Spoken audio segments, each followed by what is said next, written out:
This is the Samsung SGH i900 Omnia, a Windows Mobile 6.1 professional smartphone that sports a 5-megapixel autofocus camera on the back. The Omnia is pretty much all display. It has a wide QVGA display on it. There's very few controls. There's a call send, call end button, and then this optical mouse control in the middle that we'll get into a little bit later. On the left hand side here we have the power port. It's a lanyard loop here, a very beefy lanyard loop. Camera shutter button, that's a 2-stage camera shutter button.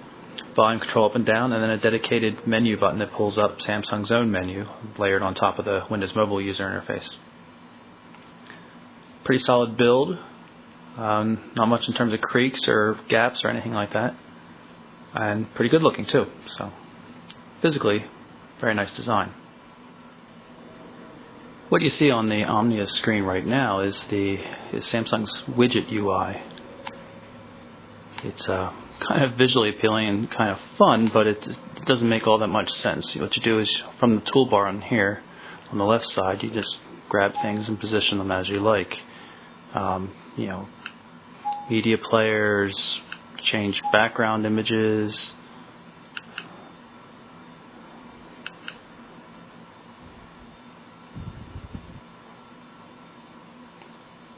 all sorts of things like that. Just move them back into the toolbar on the side when you're done. Pop-ups for new messages. I got 2 new messages there. But overall, it's not all that useful.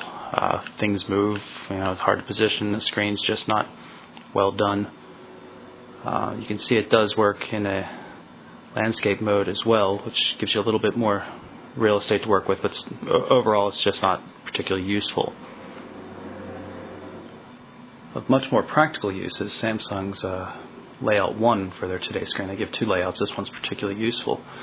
This uses things like swiping gestures, quick access to contacts, settings, and the basic home screen that shows you time, date information, message statuses, and then you can also put a couple of extras, a little bit of space on the bottom for your own plugins that you choose. I chose the messaging and the calendar plugin so I can see specifics about the messages and the upcoming appointments in my calendar.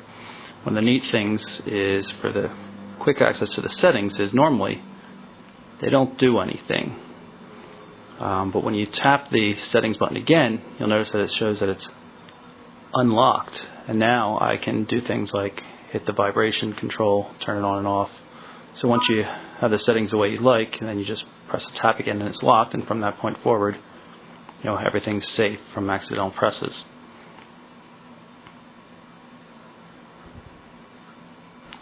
Another thing that Samsung has on here that's kind of useful is its own menu. If you press the dedicated menu button here, it brings up the Samsung menu. It looks just like the menu in terms of the iconography, same menu as the Soul has. It's Samsung's new look seemingly.